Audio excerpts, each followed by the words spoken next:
أعوذ بالله من الشيطان الرجيم. بسم الله الرحمن الرحيم.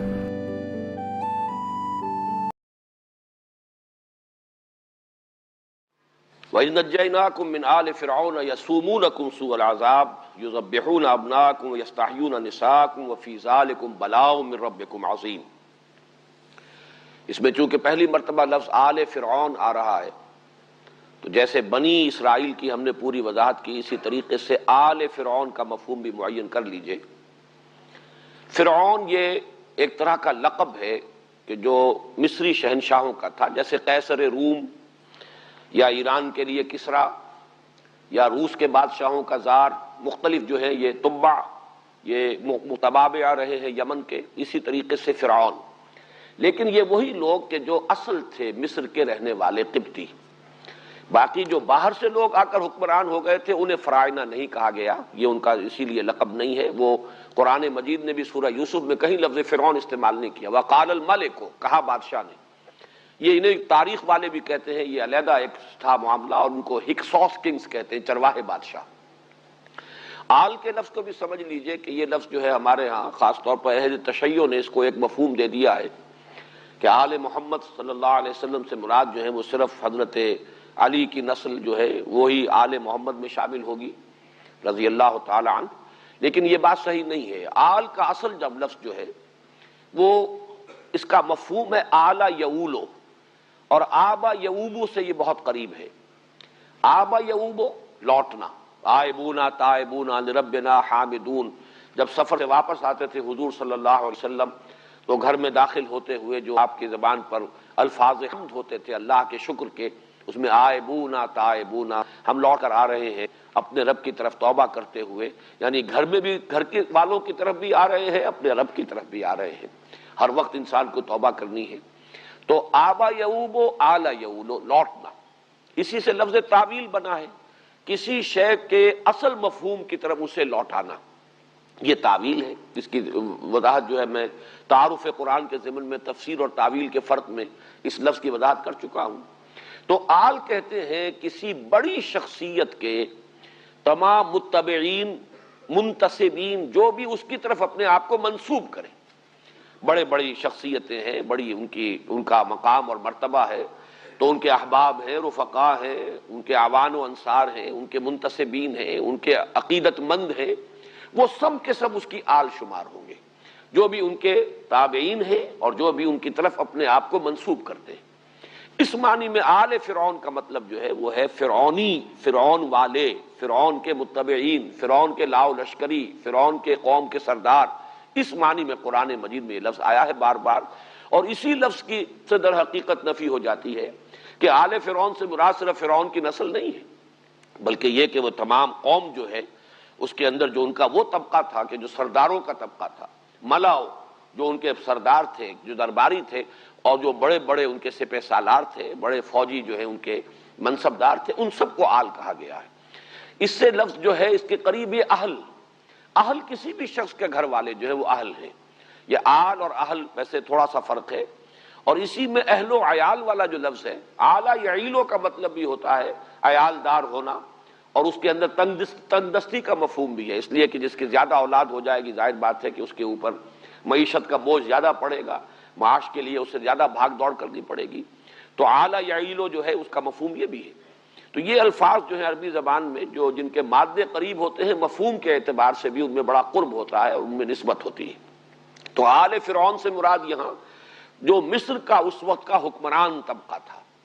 یہ میں جیسا کہ پہلے بھی عرض کر چکا ہوں کہ 200 یا 150 برس تو گزرے ہیں ان بنی اسرائیل کے مصر میں، بڑے ٹھاٹھ کے ساتھ، آرام کے ساتھ، عیش کے ساتھ۔ پھر وہاں ایک انقلاب آیا ہے جس کو آج کی اصطلاح میں ہم کہہ سکتے ہیں نیشنلسٹ ریولوشن۔ پھر وہاں کی جو اپنے قوم کے لوگ تھے انہوں نے پھر ان کا تختہ الٹ دیا حکومت کا، ہکسوس کنگز کی بادشاہی ختم ہوئی، ان کو وہاں سے مار بھگایا گیا۔ اب ظاہر بات ہے جو ان کے مراعات یافتہ طبقات تھے جو سابقہ بادشاہوں کے، اب وہ معتوب ہو گئے، ان پر عتاب، لہذا وہاں سے پھر ان پر تنگی شروع ہوئی، سختی کرنی شروع کی گئی، اور ان کے لیے جو ہے ہر طرح کی پرسیکیوشن، ان کو اپنے نوکر چاکر بنا لیا گیا، ان سے کھیتوں میں کام لیتے تھے، انہی سے یہ جو ہے تعمیرات کے اندر کام لیتے تھے، بیگار لیتے تھے، یہ سارا کام جو ہے اس کو آج کی اصطلاح میں ہم سمجھ سکتے ہیں کہ جیسے کہیں پر اس طرح کا کوئی اگر نیشنلسٹ ریولوشن آتا ہے تو پھر سابقہ جو بھی حاکم تھے یا جو اونچے طبقات تھے ان کے خلاف ایک انتقامی جذبات پیدا ہو جاتے ہیں. لہذا یہ دور تھا کہ جس میں جب انتہائی شدت پیدا ہوئی تو اللہ تعالیٰ نے پھر حضرت موسیٰ علیہ السلام کو مبعوث فرمایا تاکہ ان کی نجات کا ذریعہ بن جائیں. وَإِذْ نَجَّيْنَاكُمْ مِنْ آلِ فِرْعَوْنَ يَسُومُونَكُمْ سُوءَ الْعَذَابِ، جبکہ ہم نے تمہیں نجات دی فرعونیوں سے، قوم فرعون سے، فرعون کے سرداروں سے. ساما یسومو کہتے ہیں کسی کو پریشرائز کرنا، دبانا، جس کے لیے قرآن مجید میں دوسری جگہ پر مستضعفین کا لفظ آیا ہے، جنہیں دبا لیا جائے. تو ساما یسومو کسی پر دباؤ ڈالنا. یسومونکم سوء العذاب،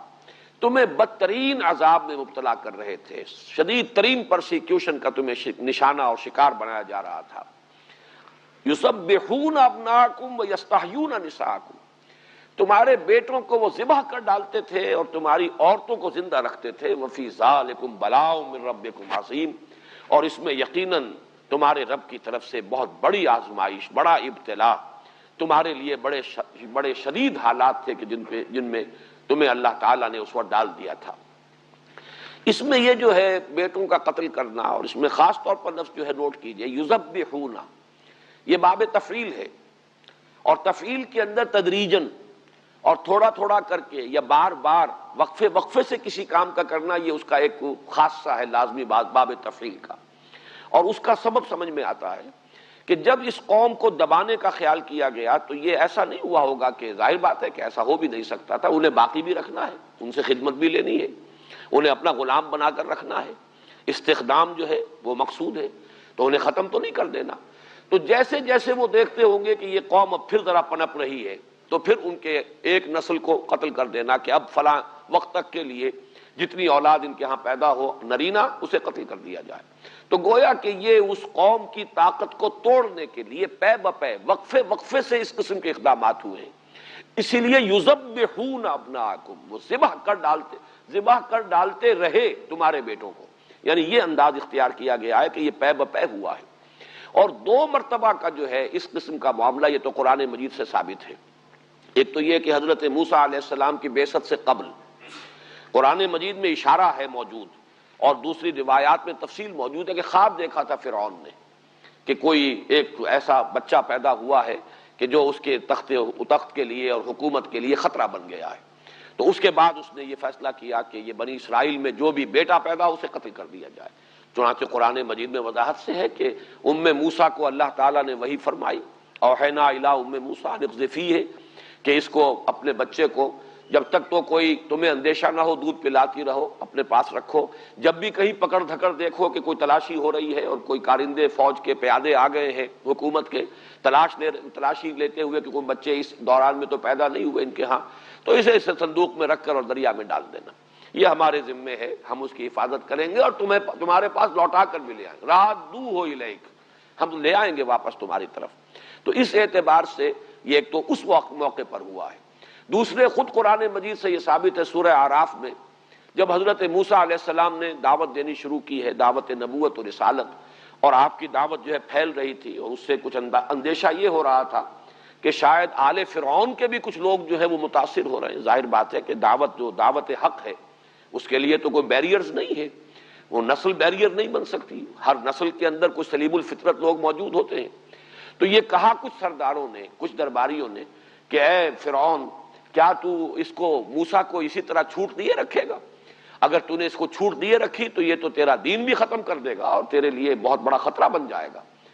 تو چونکہ اس کو یہ بات بھی سمجھ لیجئے کہ 2 فرعون ہیں. اب جدید تحقیقات سے ثابت ہوا ہے کہ فرعون موسیٰ ایک نہیں، جس کے گھر میں پرورش پائی وہ باپ تھا، اور اس کے بعد اس کے ہاں بھی بیٹا ہو گیا، اس وقت تک وہ لاولد تھا. اور اسی وجہ سے موسیٰ جس نے کہ پھر پالا ہے، جو فرعون کی بیوی جس کا ذکر قرآن مجید میں موجود ہے سورہ تحریم میں، تو اس نے بڑی اسی اپیل کے تحت کہ اس بچے کو قتل نہ کرو، اندازہ اسے ہو گیا تھا فرعون کو کہ یہ بچہ جو ہے یہ اسرائیلی ہے اور یہ اس طریقے سے اگر بچے گا تو ہو سکتا ہے کہ وہی یہ بچہ بن جائے کہ جس کے بارے میں نے خواب دیکھا، جس اندیشے سے سینکڑوں کو قتل کیا ہے. لیکن معلوم ہوتا ہے کہ محبت بہت تھی حضرت آسیہ سے اسے، اور ظاہر بات ہے کہ یہ یعنی ایک بیوی کی محبت جو ہے وہ بہت سے مطالبات منوا لیتی ہے شوہر سے، تو مت قتل کرو اسے، قرۃ عین لی و لک، یہ میری اور تیری آنکھوں کی ٹھنڈک بنے گا، تو اس کے لیے اس کو ابھی چھوڑ دو۔ تو اس لیے اللہ تعالیٰ نے بچا لیا حضرت موسیٰ کو۔ تو پرورش پائی ہے اس کے ہاں، پھر اس کے ہاں خود ایک بیٹا ہوا ہے، اور وہ پھر بہت بوڑھا ہو گیا تھا وہ فرعون، تو اس نے پھر تخت و تاج سے علیحدگی اختیار کر کے اپنے بیٹے کو حکومت سے ملوا دی تھی۔ حضرت موسیٰ جب واپس آئے ہیں مدین سے، اور راستے میں پھر نبوت سے سرفراز ہوئے ہیں اور حکم ملا ہے کہ جاؤ اذهب الى فرعون انه طغى، تو یہ دوسرا فرعون ہے بیٹا، اور یہ فرعون جو ہے یہ پلا ہے حضرت موسیٰ کے ساتھ، اور اسے انتہائی محبت تھی، جیسے کہ بڑے بھائی سے چھوٹے بھائی کو محبت ہوتی ہے، حضرت موسیٰ سے بڑی طبعی محبت تھی۔ لہذا جب کہا گیا درباریوں کی طرف سے کہ اسے مت چھوڑے رکھو، موسیٰ کو موقع نہ دو، یہ تو تمہارے دین کو بدل دے گا، فساد کھڑا کر دے گا زمین میں، تو اس نے کہا نہیں گھبراؤ نہیں، یہ کیا ہے بنی اسرائیل سے ہمیں اندیشے کی کیا بات ہے، ہم ان پر پوری طریقے سے قابو یافتہ ہیں، چلو شروع کر دو پھر دوبارہ قتل عام، قتل کر دو ان کے ہر بیٹے کو جو ان کے ہاں پیدا ہو، طاقت ہی نہیں ہوگی تو ہمارا کیا بگاڑ لیں گے۔ تو معلوم یہ ہوا کہ یہ دو جو ہیں ادوار تقتیل کے، قتل کرنے کے، اس لیے کہ یہ لفظ جب آیا ہے سورہ اعراف میں بھی تو یذبحون ہی کی طرح وہاں بھی باب تفعیل کا صیغہ آیا ہے، یقتلون ابناءکم، باب تفعیل یہاں بھی تسبیح، یذبحون ابناءکم، وہاں بھی یقتلون ابناءکم۔ تو محسوس ایسا ہوتا ہے کہ یہ دو تو میں نے ہی آپ کے سامنے خود قرآن مجید کے حوالے سے ادوار گنا دیے ہیں کہ جس میں یہ حکم جو ہے عام کر دیا گیا کہ اسرائیلیوں کے ہاں جو بیٹا بھی پیدا ہو کسی بھی اسرائیلی عورت کے ہاں اسے قتل کر دیا جائے، لڑکیوں کو زندہ رکھ لیا جائے، اس لیے کہ وہ تو ہمارے حرم میں بھی داخل کی جا سکیں گی، ہمارے ہاں نوکرانیوں کا کام بھی کریں گی، خدمت بھی کریں گی، اور ظاہر بات ہے کہ ان سے اندیشہ نہیں کہ وہ ہمارے لیے کبھی کوئی تھریٹ بن سکے، کوئی خطرہ بن سکے۔ تو یذبحون ابناءکم ویستحیون نساءکم، یہاں ایک بڑا عمدہ نکتہ بیان کیا ہے مولانا اصلاحی صاحب نے کہ نساءکم کیوں کہا ہے، بناتکم کیوں نہیں کہا؟ اس لیے کہ اگر تو قتل کرتے بھی تو ظاہر بات ہے جیسے کہ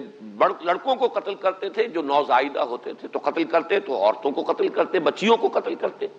لیکن بچی کا معاملہ جو نوزائیدہ ہو وہ اس طرح کا نہیں ہوتا جیسا کہ لفظ نساء میں ہے، اس میں ان کی غیرت کی طرف در حقیقت جو ہے اشارہ کیا جا رہا ہے، اس لیے کہ وہی بچیاں جنہیں وہ زندہ رکھتے تھے پھر وہی عورتیں بنتی تھیں، پھر وہی ان کے حرم میں بھی داخل ہوتی تھیں، انہی کے ہاں پھر جو ہے وہ کام کاج بھی کرتی تھی، تو گویا کہ اس طرح سے انتہائی بے غیرتی کا معاملہ تمہارے لیے ہو گیا تھا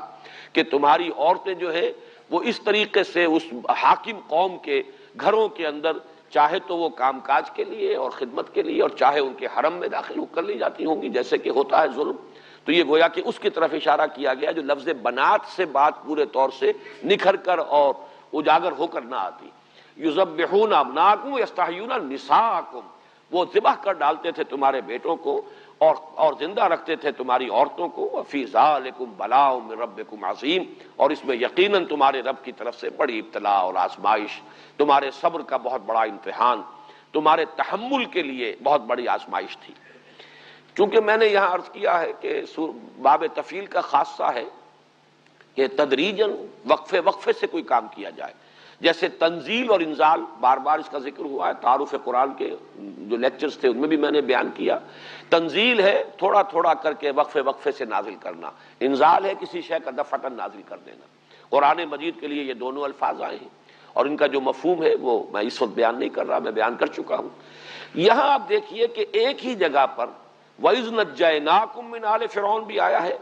اور اس کے اگلی آیت میں ہے وَإِذْ فَرَقْنَا بِكُمُ الْبَحْرَ فَأَنْجَيْنَاكُمْ وَأَغْرَقْنَا آلَ فِرْعَوْنَ وَأَنْتُمْ تَنْظُرُونَ۔ تو گویا کہ باب تفعیل بھی نجیناکم من آل فرعون، اور انجیناکم، اور یہ ہے باب افعال، ہم نے نجات دی تمہیں۔ یہ دو الفاظ اور باب تفعیل اور افعال کے دو صیغے کیوں استعمال ہوئے، اس پر بڑی عمدہ گفتگو کی ہے مولانا عبد الماجد دریابادی نے، اور ایک حوالہ دیا ہے Hastings dictionary of the Bible, جو تحقیقیں ہوئی ہے اہل تورات نے بڑی تحقیقیں کی ہیں، ان کے تاریخی جو ہیں حوالے بھی دیے ہیں۔ تو اس کا کہنا یہ ہے، جو بھی آتھر ہے ہیسٹنگ جس نے کہ وہ کتاب لکھی ہے، کہ محسوس ایسا ہوتا ہے کہ مصر سے ان کے قافلے مختلف اوقات میں نکلتے رہے، حضرت موسیٰ علیہ السلام کے زمانے میں تھوڑا تھوڑا کر کے قافلے جو ہیں ان کے آتے رہے، اور وہ اس طریقے سے یہ ایک دم نہیں ایکسوڈس ہوا بلکہ وقفے وقفے سے ہوا ہے۔ تو یہ بات واقعتاً اگر ثابت ہو جائے تو پھر اس سے کہ قرآن مجید نے جو لفظ استعمال کیا ہے وَإِذْ نَجَّيْنَاكُمْ، اس لیے جو ہے بہت ہی اجاگر ہو کر لفظ آتا ہے، فرق نمایاں ہو جاتا ہے، اس لیے کہ آخری پھر سب سے بڑا لشکر جو تھا بنی اسرائیل کا وہ تھا جو حضرت موسیٰ کے ساتھ نکلا ہے، اور اس کے لیے انجیناکم کا لفظ آیا، وہ تو دفعتاً ہوا ہے، ایک ہی وقت میں پوری قوم بقیہ جو ہے اس کو لے کر حضرت موسیٰ نکلے ہیں۔ تو میں جب یہ پڑھ رہا تھا تو میرا ذہن منتقل ہوا کہ بعین ہی یہی معاملہ تھا خود حضور صلی اللہ علیہ وسلم کا۔ آپ کو جب ہجرت کی اجازت ملی ہے تو پہلے جو ہے اجازت عام تھی، چنانچہ آپ نے مسلمانوں کو اجازت دے دی کہ یثرب کی طرف ہجرت کر جاؤ، قافلے جاتے رہے، ایک ایک قافلہ جا رہا ہے، پھر کچھ لوگ جا رہے ہیں، پھر کچھ لوگ چلے گئے، خود آپ آخری وقت تک ایکسپریس اپروول جس کو کہا جائے، یعنی اجازت جو ہے صراحت کے ساتھ اس کے منتظر رہے۔ تو معلوم ایسا ہوتا ہے کہ شاید وہاں سے بھی ایسا ہی ہوا ہو کہ ایکسوڈس جو ہے وہ پہلے کچھ مختصر قافلے وہاں سے جیسے جیسے موقع انہیں ملا ہے وہ نکلتے رہے ہو، اور پھر آخری قافلہ جو ہے وہ حضرت موسیٰ علیہ السلام کے ساتھ نکلا ہو۔ ویسے اس میں میرا ذہن ایک اور بات کی طرف بھی گیا ہے، اور وہ یہ کہ جو قرآن مجید کے دوسرے مقامات پر تفصیل آئی ہے، 7 معجزات ہیں جو آل فرعون کو حضرت موسیٰ علیہ السلام کے ذریعے سے دکھائے گئے۔ ویسے تو 9 ہیں معجزے حضرت موسیٰ کے، لیکن 2 معجزے تو وہ تھے جو ابتدا میں دیے گئے، اور جو کہ آپ نے جاتے ہی پہلے جو ہے فرعون کے دربار میں جب آپ پہنچے ہیں اور دعویٰ کیا ہے کہ میں اللہ کا رسول ہوں، اور اس نے کہا ہے کہ تمہارے پاس کیا ثبوت ہے، کیا سند ہے، تو وہ آپ نے عصا کا معجزہ اور اپنا وہ جو ید بیضا کا معجزہ، یہ تو دونوں اسی وقت جو دکھائے ہیں جب نبوت سے سرفراز ہوئے ہیں حضرت موسیٰ علیہ السلام، اسی وقت یہ دونوں معجزے عطا کر دیے گئے۔ لیکن بعد میں 7 اور ہیں، مختلف قسم کے عذاب آتے رہے ہیں۔ حضرت موسیٰ علیہ السلام کی دعاؤں سے پھر وہ ٹلتے تھے، کوئی عذاب آ گیا ہے، کہیں چیچڑیوں کا عذاب آ گیا ہے، کہیں میڈکوں کا عذاب آ گیا ہے، کہیں خون کا عذاب آیا ہے، کہیں ان کے اوپر قحط کا عذاب آیا ہے، تو مختلف قسم کے جو عذاب آتے رہے ہیں، اس سے تدریجاً آل فرعون پر حقیقت منکشف ہوتی چلی گئی کہ یہ موسیٰ کوئی عام آدمی نہیں ہے، ان کا دعویٰ صحیح معلوم ہوتا ہے، اور اس لیے یقیناً تدریجاً جو ہے ان کی پرسیکیوشن میں اور جو تشدد ہو رہا تھا بنی اسرائیل پر، اس میں کمی آئی ہوگی مجموعی اعتبار سے۔ تو گویا کہ وہ جو دباؤ تھا یسومونکم سوء العذاب، وہ دباؤ تدریجاً جو ہے اس میں ریلیف آیا ہے، تھوڑا تھوڑا کر کے اس کی شدت کے اندر کمی ہوئی ہے، اور پھر آخری نجات وہ ہے کہ جو پھر وہ ایکسوڈس جسے کہا گیا ہے کہ حضرت موسیٰ علیہ السلام کے ساتھ پوری قوم جو ہے وہ مصر سے باہر آ گئی۔ بہرحال یہ نجیناکم اور انجیناکم، یہ 2 الفاظ آئے ہیں بہت قریب، اور قرآن مجید میں کوئی بھی فرق جو ہے لفظی وہ بغیر کسی بنیاد کے نہیں ہوتا، کوئی نہ کوئی سبب ہے، اس میں انسان غور کرے، فکر کرے تو اس کے بہت سے پہلو سامنے آ سکتے ہیں۔ تو فرمایا وَإِذْ نَجَّيْنَاكُمْ مِنْ آلِ فِرْعَوْنَ يَسُومُونَكُمْ سُوءَ الْعَذَابِ يُذَبِّحُونَ أَبْنَاءَكُمْ وَيَسْتَحْيُونَ نِسَاءَكُمْ وَفِي ذَلِكُمْ بَلَاءٌ مِّن رَّبِّكُمْ عَظِيمٌ وَإِذْ فَرَقْنَا بِكُمُ الْبَحْرَ فَأَنجَيْنَاكُمْ وَأَغْرَقْنَا آلَ فِرْعَوْنَ وَأَنتُمْ تَنظُرُونَ۔ اب یہ دوسرا معاملہ ہے، اور یاد کرو جب کہ ہم نے تمہارے ساتھ پھاڑ دیا سمندر کو، یعنی سمندر کو پھاڑ کر تمہارے لیے راستہ بنایا۔ یہ در حقیقت وہ جب حضرت موسیٰ علیہ السلام نے ایک وقت معین کیا اور تمام جتنے علاقوں میں یہ آباد تھے وہاں اطلاع دے دی گئی، رات کے ایک وقت میں نکلو، سب کے سب پھر ایک جگہ جمع ہوئے ہیں، اور یہ سب خفیہ طریقے پر ہوا ہے۔ فرعون کو جب پتہ چلا ہے پھر اس نے جمع کیے لشکر، اسے بھی جمع کرنے میں وقت لگا ہے، اس لیے کہ اس زمانے میں آپ کو معلوم ہے اسٹینڈنگ آرمیز نہیں ہوتی تھی، بلکہ جیسے 20,000 منصبدار، 30,000 منصبدار، 10,000 منصبدار مختلف علاقوں کے اندر جو جاگیردار ہوتے تھے انہی کے پاس فوجیں ہوتی تھی۔ تو پھر جیسے کہا گیا کہ فی المدائن حاشرین، بھیج دیے گئے جمع کرنے کے لیے لوگ، اور وہ فوجیں جمع ہوئی، وقت لگا ہے، اور پھر اس نے تعاقب کیا ہے۔ تو حضرت موسیٰ ایک وقت معین پر پھر اپنے پروگرام کے تحت پوری قوم کو لے کر جب چلے ہیں، تو یہ جو راستہ ہے، ایک تو میں عرض کر چکا ہوں کہ اس کے زمانے کے بارے میں بھی اختلاف ہے، 1300 قبل مسیح یا 1447 قبل مسیح۔ اب یہ تقریباً یوں سمجھیے کہ حضرت مسیح علیہ السلام سے 1450 برس قبل یا 1300 برس قبل، بس یہ تقریباً اس کا ہے، ایگزیکٹ ڈیٹس کا تعین کوئی آسان کام نہیں۔ پھر جہاں تک راستے کا تعلق ہے اس میں بھی اختلاف ہے اور مختلف اس کی جو ہے، لیکن یہ کہ اگر ان کو جمع کیا جائے تو کچھ ایک جو بات سمجھ میں آ سکتی ہے بنیادی طور پر، وہ یہ ہے کہ ایک راستہ تو ہو سکتا تھا مصر سے اور فلسطین کی طرف آنے کے لیے کہ جو بہت آسان راستہ تھا، وہ تو یہ جو غزہ سٹرپ ہے، آج کل تو یہ تمام چیزیں ہر شخص کے علم میں ہیں، وہ نقشہ بارہا جو ہے اخبارات میں چھپتا رہتا ہے، غزہ اسٹرپ جو ہے، غزہ کی پٹی ہے، یہ تو جو کہ میڈیٹرینین کے ساحل کے ساتھ ساتھ علاقہ ہے، بڑا سرسبز و شاداب بھی ہے، آباد بھی ہے، تو یہ آسان ترین راستہ تو یہ ہے۔ لیکن یہ ہے کہ اس راستے پر چھاونیاں تھیں، اس راستے سے بچ کر نکلنا ممکن نہیں تھا۔ تو حضرت موسیٰ علیہ السلام نے، بعض لوگ تو کہتے ہیں کہ وہ راستہ بھول گئے، لیکن میں یہ سمجھتا ہوں کہ راستہ بھولنے والی بات نہیں ہے، بلکہ جیسے حضور صلی اللہ علیہ وسلم نے ہجرت کے وقت مدینے کی شاہراہ اختیار نہیں کی تھی، بلکہ جب آپ طائف بھی گئے تو عام راستے سے نہیں گئے تھے، وہ راستہ جو آج کل بنا ہوا ہے جسے طریق السیل کہتے ہیں، یہی راستہ اس وقت کا آسان راستہ تھا۔ ایسا تدریجن ہے وہ راستہ کہ پتہ ہی نہیں چلتا کہ آپ پہاڑ پر چڑھ گئے اور بلندی بہت ہو جاتی ہے، وہ طریق السیل ہے۔ اور ایک ہے طریق الجبل، پہاڑی راستہ، وہ تو ابھی بنا ہے، اور اسی راستے سے حضور گئے تھے جب گئے تھے، اس لیے کہ اس پر کوئی آمد و رفت نہیں تھی۔ تو حضور جب گئے ہیں سن 10 نبوی میں، تو آپ نے طریق السیل کو چھوڑا اور وہ طریق الجبل اختیار کیا۔ اسی طریقے سے جب آپ ہجرت کے لیے نکلے ہیں تو جو شاہراہ تھی، ظاہر بات ہے کہ آپ کو معلوم تھا تعاقب ہوگا،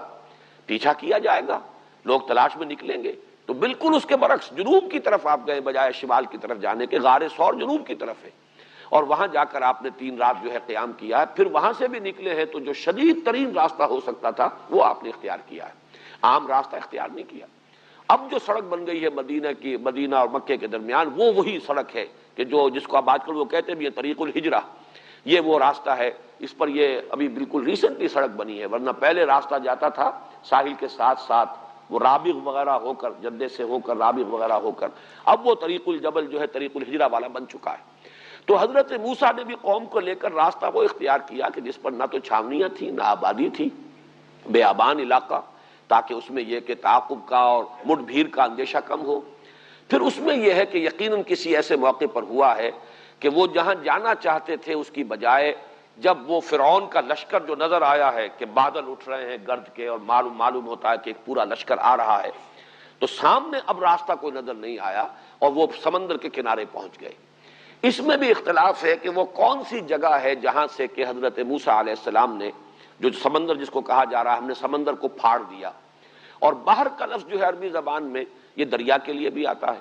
سمندر کے لیے بھی آتا ہے، یہ مشترک ہے۔ تو بعض ہمارے سابق جو دور کے مفسرین ہیں جو زیادہ جغرافیے وغیرہ سے بھی اتنی زیادہ واقفیت نہیں رکھتے تھے، پھر یہ کہ ابھی یہ تاریخی حقائق کے جشن کا علاقہ کون سا تھا جس میں کہ یہ بنی اسرائیل آباد تھے، یہ بھی ابھی پوری طرح روشنی میں نہیں آئے تھے، تو عام طور پر کچھ یہ سمجھا گیا کہ شاید یہ دریائے نیل کو کراس کیا گیا ہے، حالانکہ دریائے نیل تو در حقیقت ان کے آباد جو علاقے تھے، ان کے جہاں یہ آباد تھے اس کے مغرب میں ہے، انہیں جانا ہے مشرق کی طرف، تو دریائے نیل کو عبور کرنے کا تو سوال ہی پیدا نہیں ہوتا۔ انہوں نے عبور کیا ہے۔ اب 2 رائے ہیں، ایک رائے تو یہ ہے کہ جو سویز کی خلیج آتی ہے، گلف آف سویز، اس کا کوئی تقریباً اوپر کا کنارہ، اوپر کی ٹپ جو ہے اس سے ذرا نیچے کراس کیا ہے حضرت موسیٰ علیہ السلام نے، اور سمندر کو وہاں اللہ نے پھاڑا ہے ان کے لیے راستہ بنانے کو۔ ایک رائے جو مولانا مودودی نے لکھی ہے، اور وہ اس دور میں چونکہ تحقیقات جو ہے تدریجاً اور اس کا دائرہ بڑھ رہا ہے، تو وہ بات زیادہ قرین قیاس معلوم ہوتی ہے کہ یہاں جہاں اب نہر سویز بنائی گئی ہے، یہ نہر سویز جو ہے یہ خلیج سویز جو نیچے سے بحر احمر کی جو کھاڑی آ رہی ہے وہ، اور ادھر سے وہ پورٹ سعید، اس پورٹ سعید کے اور خلیج سویز کے مابین کئی جھیلیں تھیں، انہیں بحیرات المرہ کہتے ہیں، بٹر لیکس۔ کسی زمانے میں غالباً یہ میڈیٹرینین سی اور ریڈ سی یہ دونوں ملے ہوئے تھے، لیکن بعد میں کچھ ایسا ہوا ہے کہ سمندر نے ریسیڈ کیا، پیچھے ہٹ گیا، تو یہ خشکی درمیان میں سے نکل آئی، لیکن جہاں ڈپریشنز تھے، جہاں نشیبی علاقہ تھا، وہاں جھیلیں بن گئی، اور یہ جھیلیں ہیں بھی بٹر لیکس اسی لیے کہلاتی ہیں، یہ سمندری پانی کی جھیلیں ہیں، اسی لیے وہ نمکین پانی ہے۔ عام اگر وہ ہوتی جیسی کہ دنیا میں جھیلوں کا تصور ہے تو وہ تو سویٹ واٹر ہوتا ہے، میٹھا پانی ہوتا ہے، جھیل کا پانی جو ہے وہ سمندر کے پانی کے طریقے سے نمکین تو نہیں ہوتا، لیکن یہ ہے ہی بٹر لیکس، اس لیے کہ یہ سابقہ سمندر کی جگہ ہے جہاں سے درمیان میں سے خشکی نمودار ہو گئی ہے، تو وہ ایک چین تھی بٹر لیکس کی، 1 2 3 درمیان میں خشکیاں تھیں، اس خشکی کو جو کھدائی کر کے اور ان لیکس کو ملا دیا گیا ہے جس سے یہ نہر سویز بنی ہے۔ تو مولانا مودودی کا کہنا یہ ہے، جو انہوں نے جو بھی سورسز ان کے سامنے ہیں ان کے حوالے سے، کہ یہ بٹر لیکس میں سے ایک بڑی لیک تھی جس کے کنارے حضرت موسیٰ علیہ السلام پہنچ گئے، سامنے سمندر آ گیا اور وہ بٹر لیک آ گئی، اور ادھر جو ہے پیچھے وہ معلوم ہوا کہ اب تو وہ تعاقب کرتے ہوئے فرعون کا لشکر پہنچ گیا ہے۔ تفصیل دوسرے مقام پر ہے۔ اس وقت حضرت موسیٰ کی قوم نے تو کہا انا لمدرکون، اب تو ہم پکڑے گئے، کوئی راستہ نہیں، جس پر حضرت موسیٰ نے فرمایا کلا ان معی ربی سیہدین، ہرگز نہیں، میرے ساتھ میرا رب ہے، وہ راستہ دے گا۔ اور جیسے کہ آیا ہے سورہ شعراء میں فاوحینا الی موسیٰ ان اضرب بعصاک البحر، ہم نے وحی کی موسیٰ کو کہ ضرب لگاؤ سمندر پر اپنے اس عصا سے، فانفلق فکان کل فرق کالطود العظیم، تو وہ سمندر پھٹ گیا۔ فلق کا لفظ جو ہے یہاں نوٹ کیجئے، جیسے فلق الصبح وہ پھٹتی ہے تو فلق کا لفظ آیا ہے، یہ پوری تفصیل سے ہم وضاحت سے پڑھ چکے ہیں، قل اعوذ برب الفلق۔ اسی طرح جب گٹھلی پھٹتی ہے تو وہ فلق ہے، فالق الحب والنوا، اللہ ہی ہے جو گٹھلیوں کو پھاڑتا ہے اور دانوں کو پھاڑتا ہے جس میں سے کہ پھر پودا برآمد ہوتا ہے۔ تو فن فلقا باب انفعال ہے فلق سے، پھٹ گیا، فن فلقا سمندر پھٹ گیا، فکان کل فرق کالطود العظیم، اور ہر حصہ، فرق کہتے ہی اسے یہاں تفرقہ ہو جائے اسے فرقہ وجود میں آتا ہے، تو ہر جز جو ہے ہر حصہ ایسے ہو گیا جیسے بڑی چٹان ہو۔ گویا کہ یہ معاملہ جو ہے خالص معجزہ ہے، اس کی کوئی سائنٹیفک توجیہ اور کوئی اس کی نیچرل توجیہ کرنے کی کوشش کرنا یہ در حقیقت قرآن مجید کے سیاق و سباق سے، بلکہ سیاق و سباق نہیں، صراحت جو ہے الفاظ کی اس کے بھی خلاف پڑتا ہے۔ لیکن یہ کہ اس دور میں بعض حضرات، مولانا اصلاحی صاحب کا بھی کچھ رجحان اسی طرف ہوا، اور تورات میں نے دیکھا کہ تورات میں بھی یہ رجحان ہے۔ وہاں یہ کہا گیا ہے کہ بڑی تیز آندھی اللہ نے چلائی اور اس آندھی کی وجہ سے یہ وہ جو ہے سمندر پھٹ گیا، لیکن یہ کہ قرآن مجید میں اس قسم کی کوئی بات نہیں ہے، بلکہ ضرب جو ہے عصا کی جو ضرب ہے اس کا نتیجہ ظاہر کیا گیا، اور سمندر جو ہے پھٹ کر ایسا نہیں ہوا کہ ریسیڈ کر گیا ہو، ہٹ گیا ہو، بلکہ یہ کہ پھٹ گیا ہے۔ مد و جزر کی بات یہ نہیں ہو سکتی جیسے کہ مولانا اصلاحی صاحب نے کچھ اس قسم کی تعبیر کی ہے، یہ وہی ہے 20th سینچری یا 19th سینچری کا ریشنلزم جو سر سید احمد مرحوم کے ذریعے سے مولانا حمید الدین فراہی رحمۃ اللہ علیہ تک بھی اس کے کچھ اثرات پہنچے، اور بڑے بڑے لوگ بھی اس سے بالکل یا محفوظ نہیں رہے ہیں، لیکن میں نے اسی لیے چاہا، تورات میں بھی اصل میں چونکہ حوالہ اس طرح کا دیا گیا ہے، اور یہ میں بیان کر چکا ہوں، چونکہ تورات بعد میں مرتب کی گئی ہے حافظے سے، اس میں انسانی ذہن شامل ہو گیا ہے۔ گویا کہ یہ تصور دینا کہ ضرب سے، حضرت موسیٰ کے عصا کے ضرب سے سمندر پھٹا ہے اور معجزہ، اس کی بجائے انہوں نے تصور یہ دیا کہ بہت تیز ہوا چلی اور ہوا نے سمندر کو دھکیل دیا، جب سمندر کو دھکیل دیا ایک طرف تو راستہ بن گیا۔ لیکن قرآن نے وہ الفاظ استعمال کر دیے ہیں کہ جس کے بعد اب کسی اور تعویل کی سرے سے کوئی گنجائش نہیں، یہ خالص معجزہ تھا، قدرت خداوندی کا ظہور۔ تو نوٹ کیجئے فانفلق فکان کل فرق کالطود العظیم، لفظ فرق جو ہے اس کو نوٹ کیجئے، اور یہاں جو اب آیت ہم پڑھ رہے ہیں وَإِذْ فَرَقْنَا، جبکہ ہم نے پھاڑ دیا، ہم نے جدا کر دیا، ٹکڑے کر دیا، یہ فرق اس کو کہتے ہیں۔ وَإِذْ فَرَقْنَا بِكُمُ الْبَحْرَ، جبکہ ہم نے سمندر کو پھاڑ دیا تمہارے لیے، تمہاری نجات کے لیے، تمہارے لیے راستہ بنانے کی خاطر، فَأَنْجَيْنَاكُمْ، اب دیکھیے یہاں باب افعال آیا ہے، یہ ظاہر بات ہے ایک ہی واقعہ ہے، یہ ایکسوڈس جو ہوا ہے یہ تو این ماس ہوا ہے، پوری کی پوری قوم جو ہے حضرت موسیٰ کے ساتھ نکل گئی ہے۔ فَأَنْجَيْنَاكُمْ وَأَغْرَقْنَا آلَ فِرْعَوْنَ، اور غرق کر دیا ہم نے فرعونیوں کو، فرعون والوں کو، قوم فرعون کو، اس کے سرداروں کو، اس کے لائے لشکر کو، اس لیے کہ وہ جب پہنچا ہے وہاں اور اس نے دیکھا اس کی نگاہوں کے سامنے اس کا شکار نکلا جا رہا ہے، تو یہ دیکھ کر کہ سمندر تو رکا ہوا ہے، تو اس نے بھی یہ سمجھا کہ ہم بھی اسی طریقے سے پار کر کے اور انہیں دوسرے کنارے پر جا لیں گے اور پکڑ لیں گے، لیکن یہ کہ عین جب مجھار میں درمیان میں آیا ہے تو پھر وہ دونوں کے دونوں حصے جو ہے وہ آپس میں مل گئے اور وہ سب کے سب غرق ہو گئے۔ وَأَغْرَقْنَا آلَ فِرْعَوْنَ وَأَنْتُمْ تَنظُرُونَ، اس میں بڑی ایک خاص کیفیت ہے، تم دیکھ رہے تھے، تمہاری نگاہوں کے سامنے تمہارے دشمن کو غرق کیا۔ اس میں وہی انداز ہے کہ جیسے سورہ فتح میں بھی ہے کہ اللہ تعالیٰ یہ چاہتا ہے کہ وَيَشْفِ صُدُورِ الْمُؤْمِنِينَ، اہل ایمان جو تھے مکے میں جنہیں ستایا گیا تھا، مارا گیا تھا، ہر طرح سے جو ایذائیں پہنچائی گئی تھی، اللہ تعالیٰ جو ہے وہ چاہتا تھا کہ ان کے دلوں کو بھی ٹھنڈک جو ہے وہ نصیب ہو، اور ان کو ٹھنڈک اسی سے ہو سکتی تھی کہ جو ظلم کرنے والے تھے ان کے سامنے جو ہے ان پر اللہ تعالیٰ کا عذاب آئے، جیسا کہ حضرت بلال نے خود قتل کیا امیہ ابن خلف کو میدان بدر میں، وہ بھاگنے کی فکر میں تھا اور حضرت بلال نے، وہی امیہ ابن خلف جو انہیں شدید ترین ایذائیں پہنچاتا تھا، پھر حضرت بلال کے ہاتھوں اللہ تعالیٰ نے اسے قتل کروایا اور اسے کیفر کردار تک پہنچایا۔ تو یہ بھی ہے کہ ان کی بھی آنکھوں کو ٹھنڈک عطا کی ہے کہ یہ قوم جو ہم پر ظلم کرتی تھی، تشدد کرتی تھی، ہمیں ستاتی تھی، یسومونکم سوء العذاب، اس کا حشر یہ ہوا کہ ان کی نگاہوں کے سامنے وانتم تنظرون، تمہاری نگاہوں کے سامنے تمہارے اس دشمن کو ہم نے غرق کیا۔ وَإِذْ وَعَدْنَا مُوسَىٰ 40 لَيْلَةً ثُمَّ اتَّخَذْتُمُ الْعِجْلَ مِن بَعْدِهِ وَأَنتُمْ ظَالِمُونَ، اور جب کہ یاد کرو جب کہ ہم نے بلایا ایک وقت معین پر، وعدنا یہ باب مفعلہ جو آیا ہے یہ ہوتا ہے کسی چیز کا معاہدہ ہو جانا، وعدہ ہو جانا، یعنی اللہ تعالیٰ نے حضرت موسیٰ علیہ السلام کے ساتھ ایک وقت معین کیا کہ اس وقت تمہیں اب کوہ طور پر پہنچنا ہے، حاضر ہونا ہے، اور وقت معین سے پہلے وہ پہنچ گئے جس کا سورہ طٰہٰ میں ذکر ہے، لہذا اس پر پھر ان کی ایکسپلینیشن بھی کال ہوئی ہے، وَمَا عَجَلَكَ عَنْ قَوْمِكَ يَا مُوسَىٰ، اے موسیٰ وقت معین سے پہلے کیسے پہنچ گئے اپنی قوم کو چھوڑ کر؟ تو انہوں نے پھر وضاحت کی،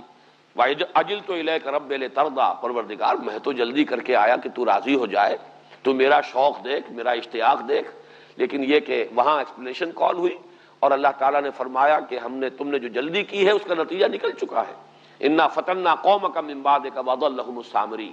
سامری نے تمہاری قوم کو گمراہ کیا ہے۔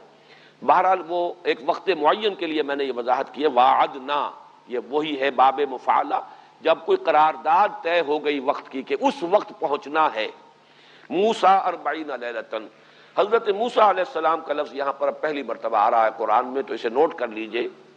موسیٰ بن عمران، ان کی جو بھی جدید تحقیق ہے اس کے اعتبار سے 1520 قبل مسیح میں ان کی پیدائش ہے، اور 1400 قبل مسیح میں ان کا انتقال ہے، یعنی یوں سمجھئے کہ 120 برس کی ان کی عمر ہوئی ہے۔ قرآن مجید میں جن انبیاء اور رسول کا تذکرہ آیا ہے اس میں حضور صلی اللہ علیہ وسلم کے بعد سب سے زیادہ کثرت کے ساتھ اور سب سے زیادہ تکرار اور اعادے کے ساتھ ذکر حضرت موسیٰ کا ہے۔ حضور صلی اللہ علیہ وسلم کا بھی نام لے کر ذکر اتنی مرتبہ نہیں ہے قرآن میں جتنی مرتبہ حضرت موسیٰ کا ہے، لیکن چونکہ قرآن مجید ایک اعتبار سے سیرت النبی ہے، اس لیے کہ ظاہر بات ہے جب سورہ انفال میں غزوہ بدر کے حالات آ رہے ہیں تو یہ بھی ایک چیپٹر ہے سیرت النبی کا۔ سورہ آل عمران میں اس کا کافی بڑا حصہ 60 آیات جو ہے وہ غزوہ احد سے متعلق ہے، تو یہ بھی ایک باب ہے سیرت النبی کا۔ اس اعتبار سے اب یہ کہہ سکتے ہیں پورا قرآن سیرت النبی ہے صلی اللہ علیہ وسلم، لیکن یہ کہ اس تعویل کو اگر چھوڑ دیں تو سب سے زیادہ ذکر قرآن مجید میں حضرت موسیٰ علیہ السلام کا ہے۔ چنانچہ مولانا حفظ الرحمان سہاروی رحمۃ اللہ علیہ نے جو کتاب لکھی ہے قصص القرآن، اس میں انہوں نے ہر نبی کے حالات پر جو آیات قرآن مجید میں آئی ہیں ان کی گنتی کر کے اس کا دے دیا ہے کہ ان کے حالات میں اتنی آیات ہیں، ان کے ذکر پر اتنی آیات، تو 555 آیات قرآن مجید کی حضرت موسیٰ علیہ السلام کے ذکر پر مشتمل ہے۔ آپ اندازہ کیجئے کہ 6,500 کے قریب تو کل آیات ہیں، تو 6,500 بھی ہوں تو گویا کہ 1/13 یا 1/12 قرآن ہے کہ جو حضرت موسیٰ علیہ السلام کے حالات پر مشتمل ہے۔ اور اسی طریقے سے جس طرح بنی اسرائیل کا ذکر قرآن مجید میں آیا ہے، یہ میں خاص طور پر آج کل اس لیے ذکر کر رہا ہوں کہ اگرچہ اس وقت دنیا میں یہودیوں کی تعداد 13-14 ملین سے زیادہ نہیں، 1.5 کروڑ بھی نہیں، لیکن یہ کہ جیسے جیسے اب حقائق منکشف ہو رہے ہیں، واقعتاً ہمیں خود یہ شعور نہیں تھا پہلے کہ کس طرز تسلط ہے ان کا اس وقت عالمی سیاست پر اور عالمی اقتصادیات پر۔ تعداد بہت تھوڑی سی ہے، قرآن مجید میں اتنی تفصیل سے ذکر کیوں آیا ہے؟ ایک قوم تھی، تاریخ کی ایک صفحات میں گم ہو چکی، تقریباً نہ ہونے کے برابر رہ گئی، مسلمان 120 کروڑ اور وہ 1.25 کروڑ بمشکل، معلوم ہوا کہ 1 اور 100 کی نسبت ہے، لیکن یہ کہ اس کے باوجود جو ہے تذکرہ آیا، حضرت موسیٰ کا اس قدر شان اس کے اہتمام کے ساتھ ذکر آیا ہے، تو معلوم ہوتا ہے جیسے کہ احادیث سے ہمارے سامنے وہ جو پیشن گوئیوں والی روایات ہیں کہ قیامت سے قریب اور متصلاً قبل جو حالات و واقعات پیش آنے والے ہیں،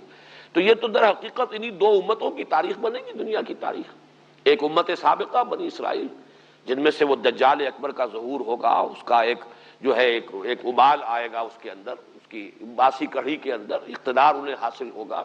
جیسے کہ اسرائیل وجود میں آ چکا ہے، جیسے بڑکے مار رہا ہے شمیر اس وقت، انہی میں ایک بہت بڑی شخصیت کا ظہور ہوگا جو ان کی مسیح بن کر آئے گی۔ وہ مسیح جو جن کی پیشن گوئیاں ان کے ہاں تھیں، وہ حضرت مسیح آ گئے آج سے 2000 سال قبل۔ اب آپ اندازہ کیجئے 1992 ہے تو 2000 میں کون سی کسر رہ گئی؟ لیکن یہ کہ ان بدبختوں نے ان کی تو نفی کی، انہیں جھوٹا قرار دیا، انہیں ولد الزنا قرار دیا، اور انہیں جادوگر قرار دے کر، مرتد قرار دے کر سولی پر چڑھا دیا آپ نے بس پڑھتے. تو گویا کہ ابھی وہ مسیح کے منتظر ہیں، ان کا مسیح ابھی آنا ہے، جس مسیح کی خبریں تھیں اور جس کا مصداق بن کر حضرت مسیح آ چکے 2000 سال قبل، اس مسیح کے وہ منتظر ہیں. اور وہ مسیح آئے گا، وہ مسیح نہیں آئے گا، اس کے نام پر ایک جھوٹا مسیح آئے گا، اسی لیے المسیح الدجال اسے کہا گیا. المسیح الدجال، وہ کہ جو جھوٹا دعویٰ کرے گا مسیح ہونے کا، اور اسی بنیاد پر یہودیوں کے اندر اسے وہ قدر و منزلت حاصل ہوگی، اور پھر ان یہودیوں کو جو عروج ہوگا. اور گریٹر اسرائیل احادیث میں موجود ہے کہ تقریباً وہی نقشہ جو ہے وہ احادیث میں موجود ہے کہ وہ تو وجود میں آئے گا. مسلمانوں کو بڑی زبردست ہزیمتیں اور شکستیں ان کے ہاتھوں ہوں گی، بہت بڑی بڑی تباہیاں جو ہے خاص طور پر مسلمانان عرب پر آنی ہے ان کے ہاتھوں. پھر اصل حضرت مسیح کا نزول ہوگا، وہ حضرت مسیح کے جو ہمارے اور عیسائیوں کے مابین مشترک ہیں. انہوں نے دھوکہ صرف یہ کھایا ہے کہ ایک تو توحید کو تثلیث سے بدل دیا، عقیدت کے غلو میں، لا تغلو فی دینکم اسی لیے کہا گیا کہ اپنے دین کے معاملے میں غلو نہ کرو. غلو ہے، ورنہ حضرت مسیح کو مانتے ہیں وہ، لیکن وہ تثلیث میں انہیں اللہ کا الوہیت کا جز بنا دیا ہے. دوسرے یہ کہ وہ شریعت موسوی جو ہے اس کو ختم کر دیا گیا. اس اعتبار سے حضرت مسیح، لیکن وہ بھی منتظر ہیں حضرت مسیح کے. ان کا عقیدہ یہ ہے کہ حضرت مسیح سولی پر چڑھے، ان کا انتقال ہوا، پھر جس قبر میں انہیں رکھا گیا تھا ایک کیو میں، اسی میں وہ ریزریکشن ہوئی ان کی، وہ دوبارہ زندہ ہوئے اور دوبارہ زندہ ہو کر آسمان پر اٹھا لیے گئے، اور پھر وہ دوبارہ آئیں گے. تو عیسائی بھی منتظر ہیں مسیح کے. اسی طریقے سے ہمارا عقیدہ ان سے صرف اس اعتبار سے مختلف ہے کہ حضرت مسیح علیہ السلام سولی پر نہیں چڑھائے گئے، کوئی اور شخص ہے، ولیکن شبہ لہم، ان کے لیے ایک مشابہت پیدا کر دی گئی. باقی یہ کہ حضرت مسیح کو اللہ نے اس سے پہلے ہی زندہ آسمان پر اٹھا لیا اور وہ آئیں گے. تو گویا کہ ریٹرن آف مسیح یہ تو مشترک ہے عیسائیوں کے اور مسلمانوں کے مابین. چنانچہ میں نے تو دیکھے ہیں بڑے یہ بمپرز کے اوپر بھی اور شیشوں کے اوپر بھی امریکہ میں یہ آپ کو سٹیکرز، جیزس از کمنگ. انہیں بھی اندازہ یہ ہو چکا ہے کہ اب وہ وقت قریب ہے، وہ دور نہیں ہے. وہ قرب قیامت کے حالات و واقعات جو ہیں وہ اب ایسے ظاہر ہو رہے ہیں کہ جیسس از کمنگ، اس کے جو حضرت مسیح کا جو دوبارہ ورود ہے، نزول ہے آسمان سے، وہ قریب ہے. اور یہی جیسا کہ میں عرض کر رہا ہوں، بار بار اپنی گفتگو میں آج کل بیان کر رہا ہوں، اب یہ حالات کی جو رفتار ہے بہت تیز ہے. یہ ایونٹس جو ہیں بڑی تیز رفتاری کے ساتھ انفولڈ ہوں گے اور بالکل وہ نقشہ سامنے آتا چلا جائے گا. بہرحال حضرت موسیٰ علیہ السلام کا ذکر قرآن میں اور بنی اسرائیل کا اس اہتمام سے اس لیے ہوا ہے کہ موسیٰ کی امت ہے یہ بنی اسرائیل، اور ان کو ابھی ایک بہت بڑا رول پلے کرنا ہے. اللہ تعالیٰ مسلمانوں، بالخصوص مسلمانان عرب کی پیٹھ پر جو عذاب کا کوڑا برسانے والا ہے وہ ان بنی اسرائیل کے ہاتھوں ہوگا. اگرچہ اس کے بعد ان کی ایکسٹرمینیشن ہو جائے گی، ان کو ختم کر دیا جائے گا. شاید یہ مسلمانوں کو سزا دینے کے لیے اس سے زیادہ حسرتناک سزا اور کوئی نہیں ہو سکتی کہ ایک مغضوب علیہم قوم کے ہاتھوں پٹوایا جائے. وہ قوم کے جس کے بارے میں جو میں نے آیات آج پڑھی ہیں، ضربت علیہم الذلۃ والمسکنۃ وباؤوا بغضب من اللہ، جس کے بارے میں ہمارے مفسرین کا اتفاق ہے کہ غیر المغضوب علیہم ولا الضالین جب ہم کہتے ہیں تو مغضوب علیہم سے مراد یہود ہے. تو گویا کہ ایک ملعون اور مغضوب علیہم قوم کے ہاتھوں مسلمانوں کو پٹوایا جائے گا اس سزا، اس جرم کی پاداش میں کہ جو ہم نے کی ہے، جو ہمارا حال ہے اسلام کے ساتھ. بہرحال یہ جو اذ فرقنا بکم البحر فانجیناکم واغرقنا آل فرعون وانتم تنظرون واذ وعدنا موسیٰ 40 لیلۃ، ہم نے 40 دن کے لیے، 40 راتوں کے لیے ترجمہ ہوگا، لیکن مراد جو ہے در حقیقت وہ 40 دن اور راتیں، یہ دونوں ملا کر ایک دن بنتا ہے. 40 دن رات کے لیے، اور اس کی تشریح آئی ہے ایک دوسرے مقام پر کہ وہ 30 جمع 10. چنانچہ وہاں فرمایا گیا سورہ اعراف میں کہ فتم میقات ربک 40 لیلہ، پہلے جو طلبی ہوئی تھی وہ 30 دن کے لیے تھی، لیکن شاید عجلت کی وجہ سے جلدی آ گئے تھے، شاید اس پر مزید کوئی تربیت کی ضرورت تھی، یا یہ کہ بعض روایات میں آتا ہے کہ وہ جو ایک مسلسل روزہ رکھوایا گیا، جیسے کہ حضرت مسیح علیہ السلام کے بارے میں تو انجیل میں ہے، قرآن میں نہیں ہے. 40 دن کا مسلسل روزہ حضرت مسیح علیہ السلام نے رکھا ہے، اور تب پھر حضرت مسیح کو انجیل عطا کی گئی ہے. حضور صلی اللہ علیہ وسلم نے بھی روزے بھی رکھے ہیں، اور جو آپ کی غار حرا کی جو بھی ریاضتیں ہیں، جو بھی آپ نے وہاں جو بھی تفکر و اعتبار ہے، یا جو اور کوئی ریاضتیں ہیں، غور و فکر ہے، مراقبے ہیں، تو یہ گویا کہ تمہید ہوتی ہے کتاب عطا کیے جانے کی. یہ تیاری ہے، یہ ان کو جو خوش نصیب اس کام کے لیے اللہ تعالیٰ نے جس کو چن لیا ہوتا ہے، اگرچہ وہ خود اپنی جگہ پر یوں سمجھیے کہ جوہر قابل اور ہر اعتبار سے ایک نہایت ہی اہل ہستی، لیکن یہ کہ مزید کتاب الہی کے تحمل کے لیے کچھ اور تربیت کی ضرورت ہے۔ چنانچہ اس تربیت کے لیے 40 دن کی یہ جو ہے حضرت موسیٰ علیہ السلام سے ریاضت کرائی گئی۔ وَإِذْ وَعَدْنَا مُوسَىٰ 40 لَيْلَةً ثُمَّ اتَّخَذْتُمُ الْعِجْلَ مِن بَعْدِهِ۔ اب چونکہ اصل میں تفصیل یہاں پر حضرت موسیٰ علیہ السلام کو تورات عطا کیے جانے کی نہیں ہے، وہ تو دوسری جگہ پر، یہاں تو فرد جرم عائد کرنا جو ہے وہ پیش نظر ہے۔ تو اصل ذکر ہو رہا ہے کس اعتبار سے، تم نے اس کے بعد اس کی غیر حاضری میں بچڑے کو اپنا معبود بنا لیا، وانتم ظالمون، اور تم نہایت ظالم تھے، یعنی بے انصاف تھے، تم نے اپنے اوپر ظلم کیا۔ اس لیے کہ ظلم کو قرآن مجید شرک جو ہے، شرک کو ظلم سے تعبیر کرتا ہے، ان الشرک لظلم عظیم، شرک جیسے گناہ کی گناہوں نے یعنی جرم کا تم نے ارتکاب کیا۔ حالانکہ میں یہ سارے واقعات جو آپ کے سامنے بیان کر رہا ہوں، یہ ابھی سمجھیے کہ بالکل آغاز ہے ان کا، اور انہوں نے کتنے معجزے حضرت موسیٰ علیہ السلام کے دیکھے ہیں، کس طرح معجزانہ طور پر تو انہیں وہاں سے مصر سے نکال کر لائے ہیں۔ وہ جو 9 معجزے فرعون کو دکھائے گئے، ظاہر بات ہے وہ سارے کے سارے معجزے بنی اسرائیل نے بھی دیکھے۔ اس اعتبار سے کسی جگہ پر آج میں اس کا حوالہ تو تلاش نہیں کر سکا، اس لیے کہ میری طبیعت آج کوئی ٹھیک نہیں رہی، لیکن یہ کہ یہ الفاظ بھی میں نے کہیں پڑھے ہیں تورات ہی کے، کہ اے بنی اسرائیل، تو وہ قوم ہے، تو اس چھنال کے مانند ہے جس نے پہلی شب میں بے وفائی کی ہے۔ یعنی یہ معاملہ جو ہو رہا ہے تمہارے ساتھ، ابھی نبی تمہارے مابین موجود ہیں، ابھی تمہیں کتاب دی جا رہی ہے، پے بپے معجزات دیکھ رہے ہو، تب تمہارا حال یہ ہے کہ تم نے، جیسا کہ قرآن مجید میں دوسری جگہ پر تو یہ ہے کہ انہوں نے وہ تو پہلے ہی کہہ دیا تھا، جیسے ہی مصر سے نکلے ہیں اور دیکھا مختلف قوموں کو کہ ان کے بت ہیں جن کا وہ اعتکاف کرتے ہیں، تو انہوں نے کہا کہ اے موسیٰ، ہمارے لیے بھی ایک کوئی ایسا بت جو ہے تراش دے، اور کوئی ہمیں بھی معبود ہو، ایسا محسوس، خو گرے پے کرے محسوس تھی انسان کی نظر، مانتا پھر کوئی اندیکھے خدا کو کیوں کر۔ اندیکھے خدا کے ساتھ لو لگانی مشکل ہے، کوئی نہ کوئی چیز خو گرے پے کرے محسوس کو، کوئی پے کرے محسوس سامنے نظر آئے تو پھر ہم بھی ذرا اعتکاف کر سکیں گے، تو کوئی ہمارے لیے بھی الہ بنا دے۔ اجعل لنا الہن کما لہم آلہہ، جیسے ان کے بہت سے معبود ہیں، ایک ہمارا بھی معبود بنا دے۔ بہرحال حضرت موسیٰ علیہ السلام نے انہیں ڈانٹا، لیکن یہ کہ پھر جیسے ہی حضرت موسیٰ علیہ السلام گئے اور وہ جو غیر حاضری ہے ان کی، اس میں انہوں نے، سامری نے وہ فتنہ اٹھایا اور بچڑے کی انہوں نے پرستی شروع کر دی۔ تو فرمایا ثم اتخذتم العجل من بعدہ وانتم ظالمون۔